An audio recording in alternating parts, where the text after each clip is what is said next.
Shalom, selamat sore, selamat berjumpa kembali dalam ibadah raya pada hari Minggu ini. Kita patut bersyukur kepada Tuhan, Bapak Ibu Saudara, atas pemeliharaan Tuhan kepada setiap kita selama satu minggu ini. Dan pada sore hari ini kita kembali bertemu di dalam ibadah raya, walaupun melalui siaran online. Tapi saya bersyukur dan juga saya berharap kepada Bapak Ibu Saudara semua saat ini berada di dalam keadaan sehat ya, dan penuh dengan sukacita karena dapat merasakan bagaimana baiknya Tuhan di dalam kehidupan kita. Sebelum kita masuk di dalam firman Tuhan, terlebih dahulu kita akan masuk di dalam doa bersama-sama. Allah Bapa di dalam kerajaan sorga, segala puji hormat kemuliaan kami naikkan kepadamu Tuhan atas segala kebaikan Tuhan di dalam kehidupan kami. Kami mensyukuri Tuhan untuk penyertaan Tuhan kepada setiap kami anak-anak-Mu Tuhan selama seminggu ini. Dan kami tahu walaupun dalam seminggu yang lalu kami telah melampaui dengan berbagai masalah persoalan, tetapi satu hal yang kami dapat lihat bahwa Tuhan senantiasa ikut serta di dalam setiap masalah persoalan kami, sehingga hari lepas hari Tuhan tetap memelihara kami, bahkan memberikan kami kemenangan demi kemenangan, karena nama Tuhan yang begitu perkasa. Terima kasih Tuhan, sebentar kami akan merenungkan firman-Mu. Kuduskan dan sucikan setiap hati kami, sehingga kami layak menjadi pelaku-pelaku firman Tuhan. Dan pada sore hari ini kami diberkati dengan firman-Mu Tuhan. Terima kasih Bapa di dalam sorga. Kuduskan sekali lagi hamba-Mu ini, agar hamba layak untuk menjadi saluran berkat bagi saudara-saudara kami sekalian. Terima kasih Tuhan. Di dalam nama Tuhan Yesus Kristus kami siap menerima firman-Mu. Haleluya. Amin. Bapak Ibu Saudara, sore hari ini firman Tuhan berjudul Orang Pilihan Allah. Bapak Ibu Saudara, kita sangat bersyukur karena di antara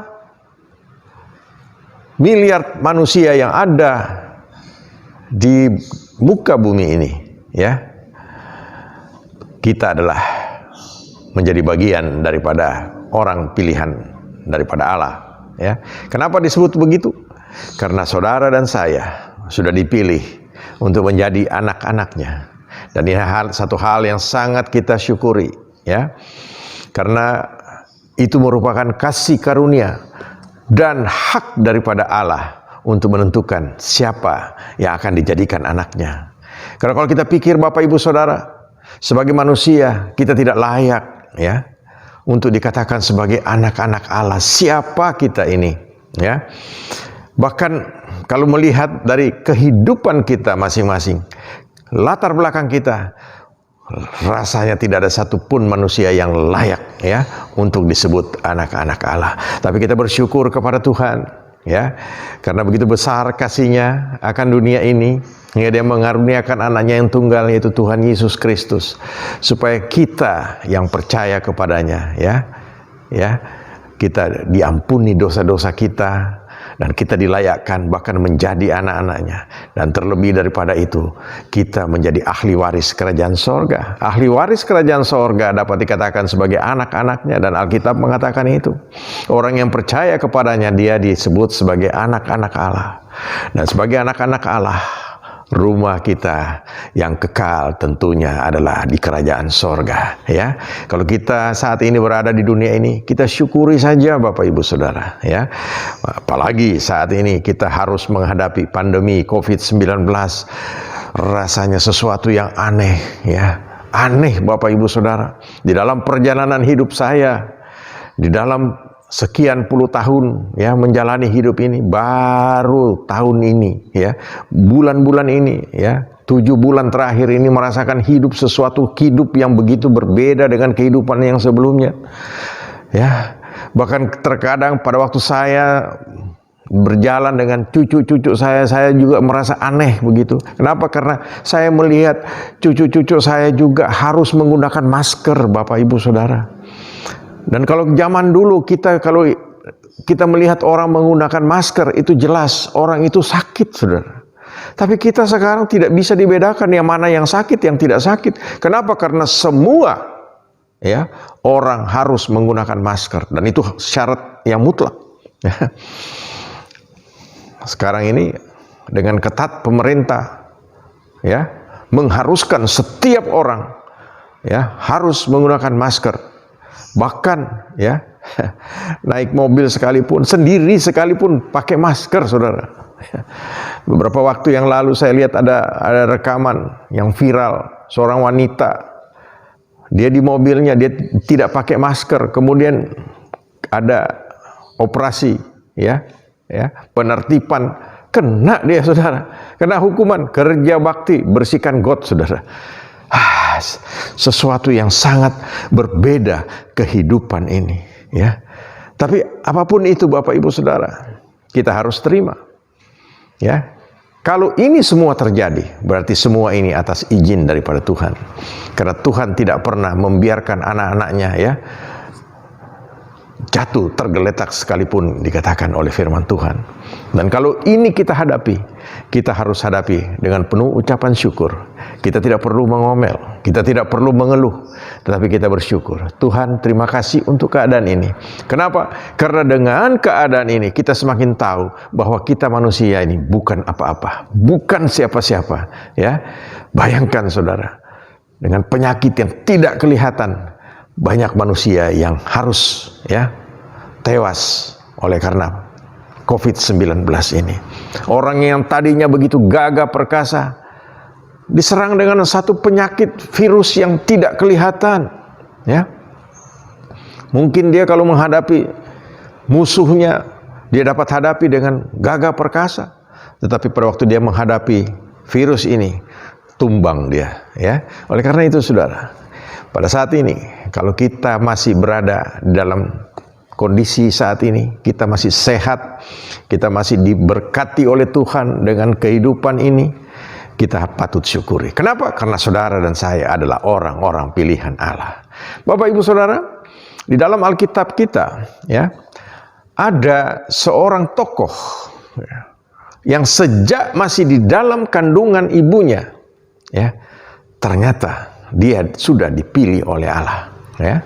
Bapak Ibu Saudara, ini memang kenyataan yang kita bisa lihat di dalam kehidupan kita, bahkan melalui Alkitab yang kita miliki, firman Tuhan yang kita miliki, kita dapat melihat bagaimana kesaksian ya daripada seorang yang bernama Yakub ya.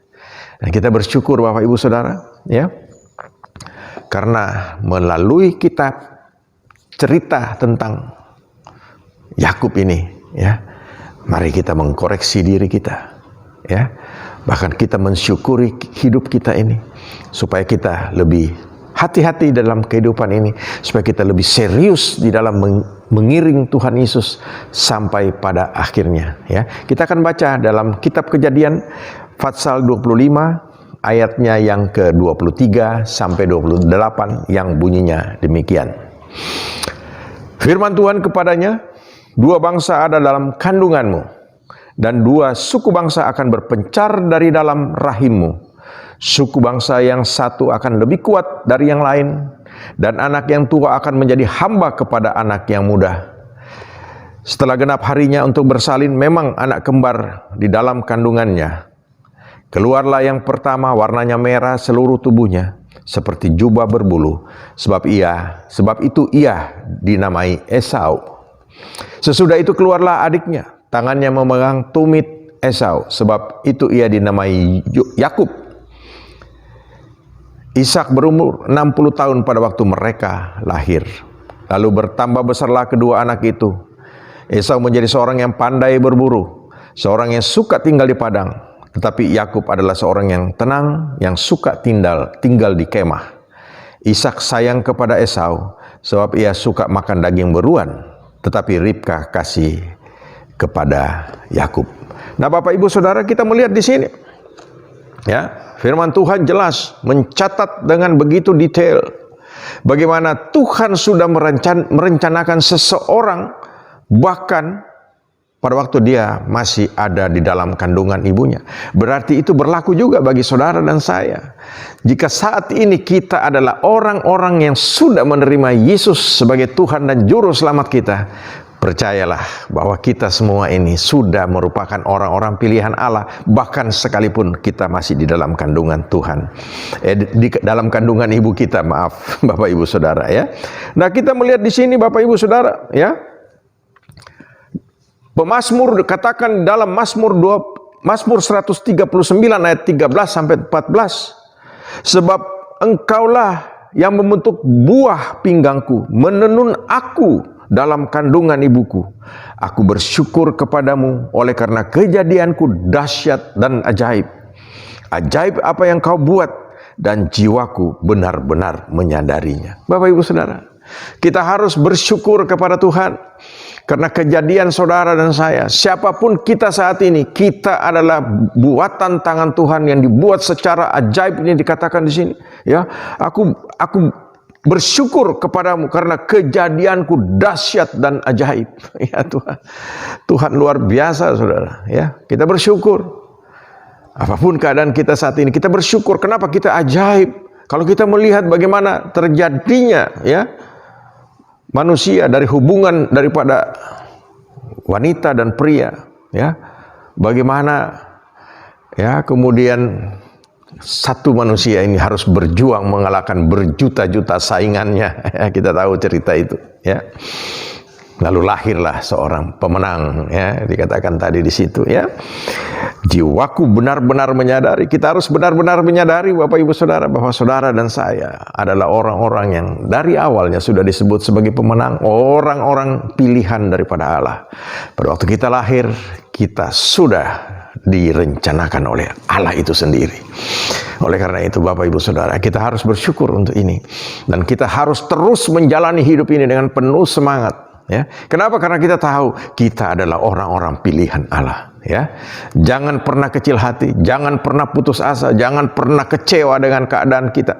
Tetapi kita harus bersyukur. Terima kasih Tuhan untuk keadaan ini. Aku percaya bahwa aku adalah pemenang di dalam kehidupan ini. Oleh karena itu Tuhan, aku bersyukur karena Engkau sudah memilih aku sebagai anak-anak-Mu, dan aku akan menjalani hidup ini dengan penuh sukacita. Ya, dan penuh syukur kepadamu karena aku tahu Engkau senantiasa memelihara aku. Puji nama Tuhan Bapak Ibu Saudara. Dan kita melihat bagaimana cerita Yakub ini. Pada waktu dia masih di dalam kandungan, dia sudah dipilih oleh Allah. Padahal kalau kita melihat prosesnya kemudian ya, benar Esau lahir terlebih dahulu, mereka kembar saudara.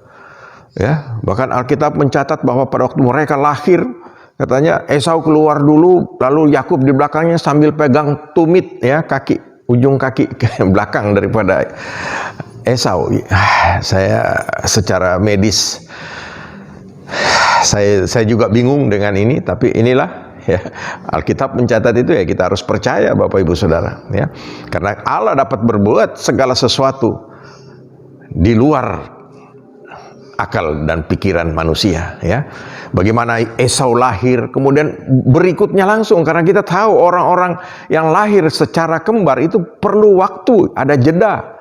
Ini tidak, saudara, lahirnya bersamaan, bahkan ngikut ya saudara, keluar. Dan ini adalah keajaiban daripada Allah kita ya. Alkitab mencatat dengan begitu teliti bahwa Yakub memegang tumit kakaknya Esau.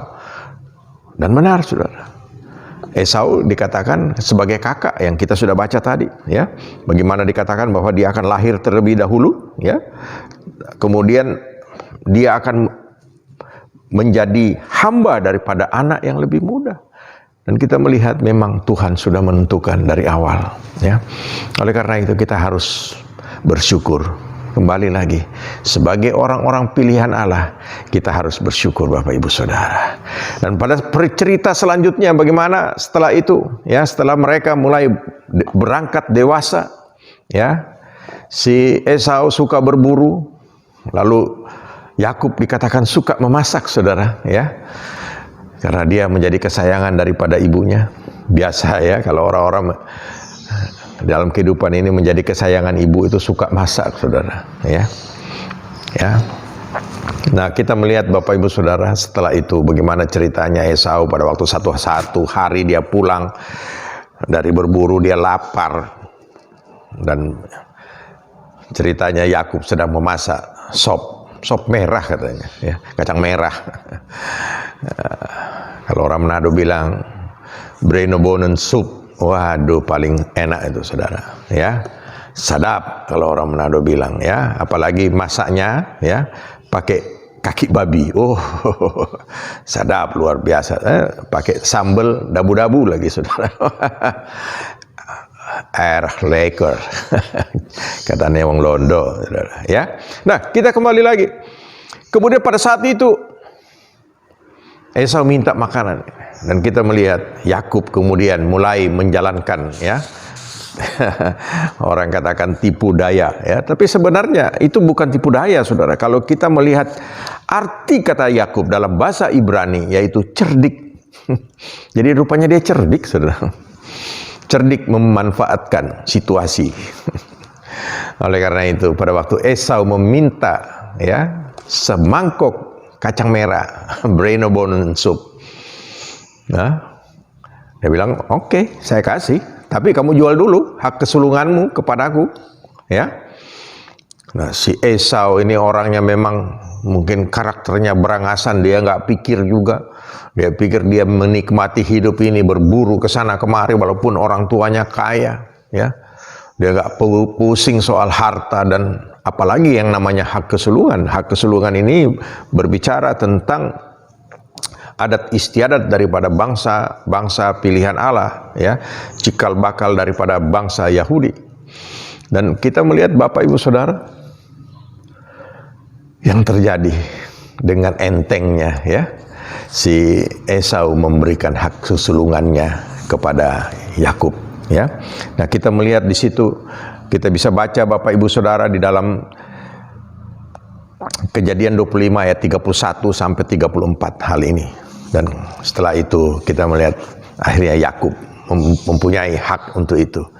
Tapi dalam perjalanan waktu kemudian, pada waktu kita melihat di fatsal-fatsal berikutnya, pada waktu Ishak sudah menjadi tua dan pada waktu dia ingin, ya, menikmati makanan terakhir katanya, dia bilang, dia masakkan buat aku, lalu akan panggil Esau, aku akan memberkati dia, ya. Dan itu momen yang terpenting pada waktu Yakub melakukan apa yang dia sudah awali tadi, ya, dengan begitu cerdik mendapatkan hak kesulungan itu, lalu dia pergi kepada bapaknya, dibantu oleh ibunya tentunya. Peran daripada Rahel luar biasa Bapak Ibu Saudara, ya. Tangan dan badannya dipakaikan bulu domba karena Esau dikatakan tadi berbulu, ya, badannya.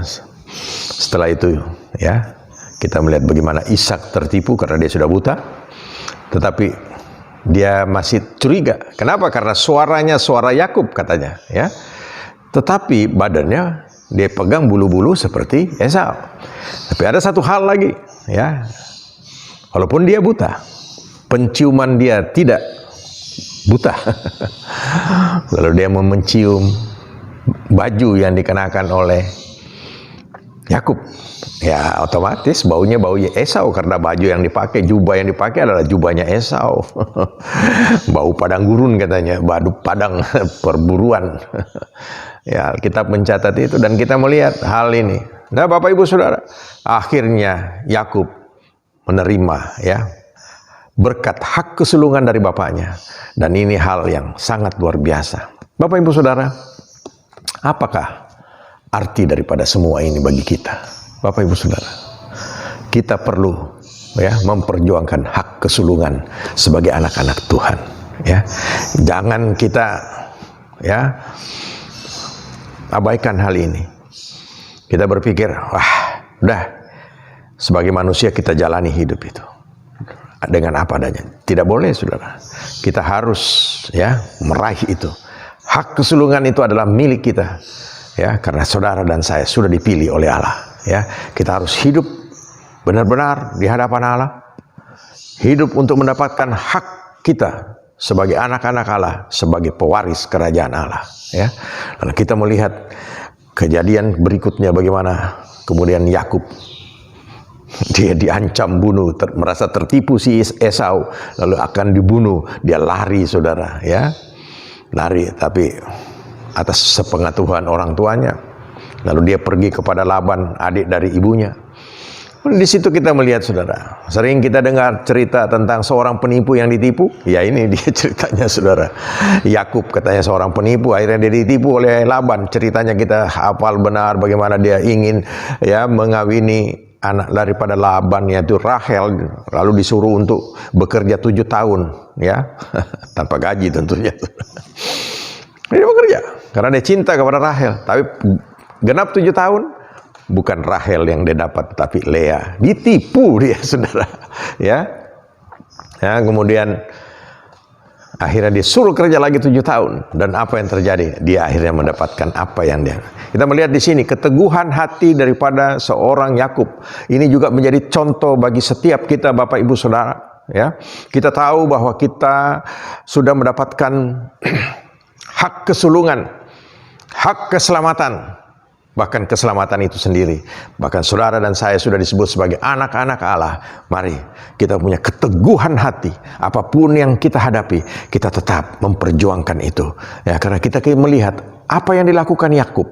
Yakub tetap tabah walaupun dia tertipu, saudara, ya. Kita tidak tertipu oleh Allah kita, justru kita diberikan janji yang luar biasa. Oleh karena itu kita harus teguh memegang iman kita kepada Kristus. Apapun, ya, godaan di luar sana, ya, jangan sampai tergoda.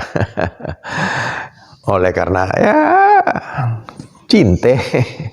Ya, barusan saya baca, saudara, lagi viral, ya, seorang artis atau apa begitu, ya, wanita, ya, jelas-jelas, ya, dia disebut sebagai anak Tuhan, tapi dia jual imannya, dia jual keselamatannya, dia jual masa depannya hanya karena ingin menikahi seorang duda keren, duren. Dudanya nggak keren, keren duitnya, saudara. Kalau mukanya sih ya 5 ke bawah, ya. Tapi kalau kita melihat yang dicari adalah harta. Saudara dan saya, kita punya harta yang tidak ternilai ada di sorga. Jangan sampai kita tertipu oleh itu, saudara. Ya, oleh karena itu, mari kita tetap teguh pendirian kita. Kita tetap benar-benar mempertahankan keselamatan yang Tuhan sudah berikan kepada kita untuk tidak kita jual dengan apapun juga. Lalu kita melihat kemudian saatnya pada waktu Yakub, ya, dia ingin kembali kepada tanah leluhurnya, ya, dari tempat daripada mertuanya si Laban itu. Lalu apa yang terjadi? Ya, dia pergi, tapi dia penuh ketakutan untuk kembali kepada tanah kelahirannya, karena di sana masih ada kakaknya Esau. Kita melihat kembali, ya, Yakub melakukan hal-hal yang cerdik. Dia mengirim beberapa ya, pasukan dalam kata kutip orang-orang dia, ya, termasuk istri-istrinya, dikirim dulu pulang pada Esau dan memberitahukan bahwa Yakub akan pulang. Dia melihat ini seorang penuh dengan strategi, saudara, banyak akal, ya. Dia melihat apa yang terjadi, ya, apakah membahayakan dia. Dan kita dapat mengambil contoh dalam hal ini, ya. Kita ambil yang positif, Bapak Ibu Saudara. Apapun yang terjadi di depan kita, kita harus, ya, hati-hati di dalam menghadapi hidup ini, ya.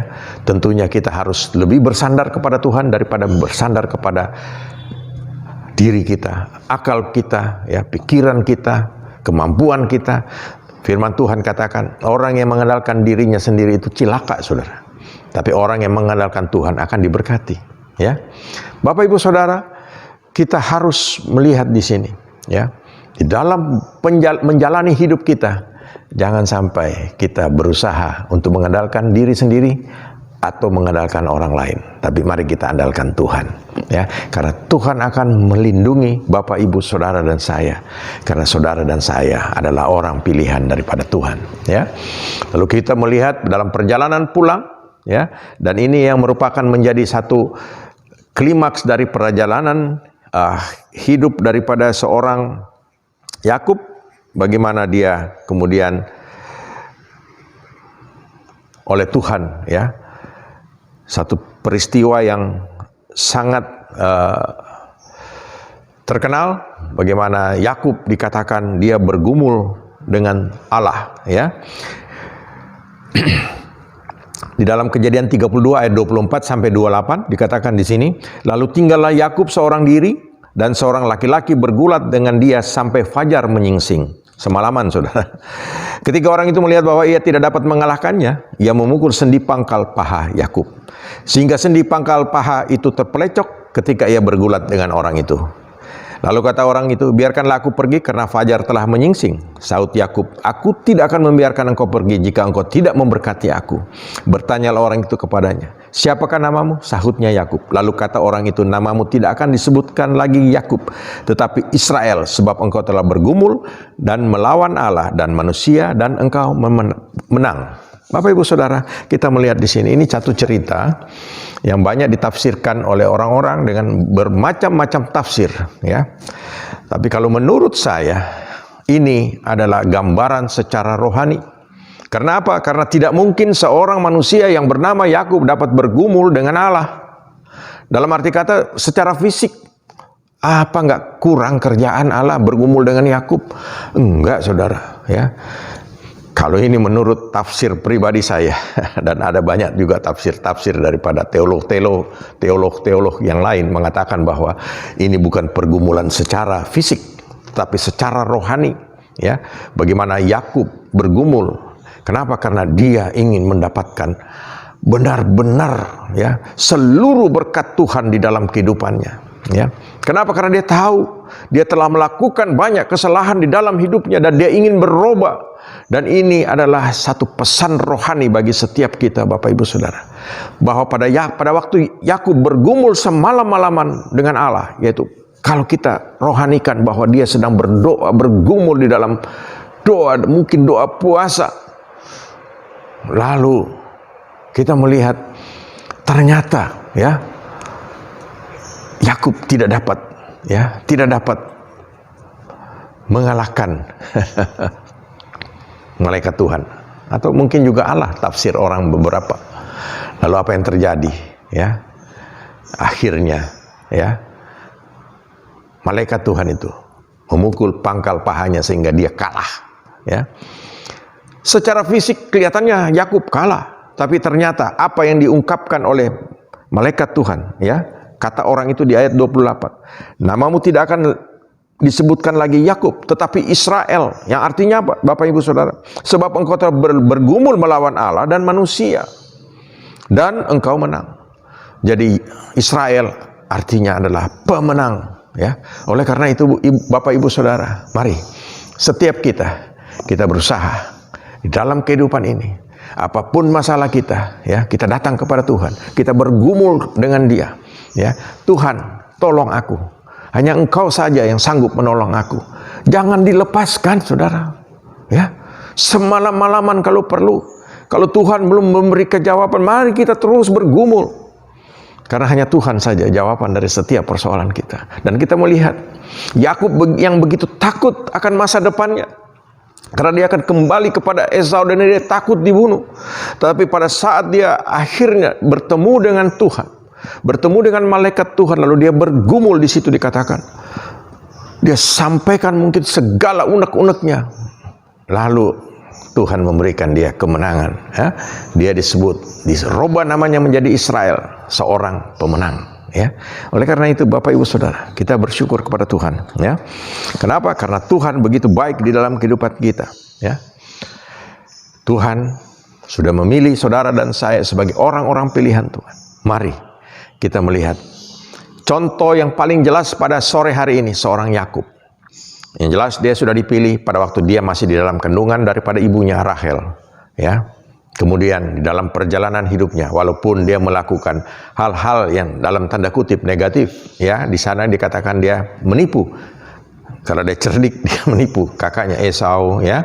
Bahkan kemudian dia harus melarikan diri, tapi dia sudah mendapatkan hak kesulungan lebih dulu. Berkat hak kesulungan daripada bapaknya, dia sudah diberkati.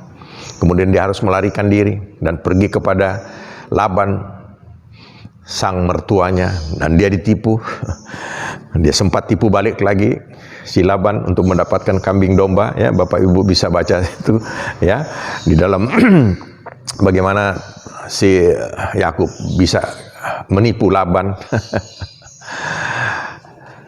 Tetapi pada waktu dia berjumpa dengan Tuhan, ya, dia bergumul dengan Tuhan. Tuhan, aku ini orang yang begitu jahat, aku ini orang yang begitu jelek dulu, tapi aku mau Tuhan, Engkau merubah aku. Dan kita melihat, ya, kelihatannya Yakub dikalahkan. Memang dia dikalahkan oleh Allah. Kakinya dipukul, pangkal pahanya terplecok. Itu menggambarkan bahwa dia akhirnya tidak lagi dapat menggunakan kekuatan dia sendiri. Dia hanya bisa mengandalkan Allah. Dan ini yang Tuhan inginkan, Bapak Ibu Saudara. Setiap kita, mari kita andalkan Tuhan di dalam kehidupan kita, dan Tuhan akan memberkati kita. Sebagaimana kita melihat Yakub akhirnya menjadi bapa daripada orang-orang Israel, ya. Kita tahu bagaimana anaknya 12 itu adalah suku bangsa Israel dan orang-orang menjadi orang-orang pilihan Allah. Luar biasa, Bapak Ibu Saudara. Oleh karena itu, saudara dan saya, kita adalah orang-orang pilihan Allah lebih daripada siapa saja di dunia ini, ya. Kita bersyukur karena saudara dan saya sudah dipilih oleh Tuhan untuk menjadi orang-orang pilihan Allah. Tetap semangat, ya, menghadapi hidup ini. Tetap menjalani hidup ini dengan penuh sukacita, bersyukur dalam segala perkara, dan Tuhan akan terus memberkati kita sebagaimana Tuhan sudah memberkati Yakub. Puji nama Tuhan. Kita akan bertemu kembali pada ibadah raya Minggu yang akan datang. Sebelum kita berpisah, saya ingin berdoa bagi saudara dan kita semua. Maha besar Allah Bapa di dalam kerajaan sorga, terima kasih Tuhan atas kesempatan sore hari ini kami sudah merenungkan firman-Mu. Dan kami percaya Tuhan, pada sore hari ini kami sudah mendapatkan pengertian yang jelas bahwa setiap kami adalah orang-orang pilihan Allah. Dan sebagai orang-orang pilihan Allah, kami mau berubah sikap kami, hidup kami yang sebelumnya menjadi sesuai dengan kehendak Tuhan. Sebagaimana Tuhan contoh pada sore hari ini seorang Yakub, ya, yang bagaimana Tuhan dia berubah setelah bertemu dengan Engkau, bergumul dengan Engkau, dan Engkau memberikan Tuhan satu kemenangan kepadanya, dan Engkau sebut dia sebagai pemenang. Terima kasih Tuhan, kami adalah orang-orang yang disebut sebagai umat pemenang. Kami bersyukur untuk ini Tuhan, karena Tuhan sudah memberikan kesempatan kepada setiap kami. Oleh karena itu Tuhan, setiap kami rela dengan sungguh-sungguh untuk mengikut Engkau, mengiring Engkau di dalam kehidupan kami, sehingga pada akhirnya kami disebut sebagai pemenang, karena kami akan menikmati kerajaan sorga bersama-sama dengan Engkau, hidup kekal bersama-sama dengan Engkau. Terima kasih Tuhan, berkatilah setiap sidang jemaat Tuhan pada sore hari ini. Apapun yang mereka kerjakan, Tuhan buat berhasil. Lindungilah mereka dan keluarga mereka di dalam kesehatan, di dalam segala perkara Tuhan. Tuhan campur tangan, dan Tuhan kami percaya pada sore hari ini Tuhan akan memberkati kami semua. Diberkatilah Bapak Ibu Saudara-saudara oleh Tuhan kita Yesus Kristus mulai hari ini sampai Maranatha Tuhan Yesus datang kembali. Yang percaya bersama-sama kita katakan amin. Selamat sore Bapak Ibu Saudara, sampai berjumpa kembali di dalam berkat kasih karunia Tuhan. Kita jalani hidup ini karena saudara dan saya adalah orang pilihan Allah. Haleluya, amin.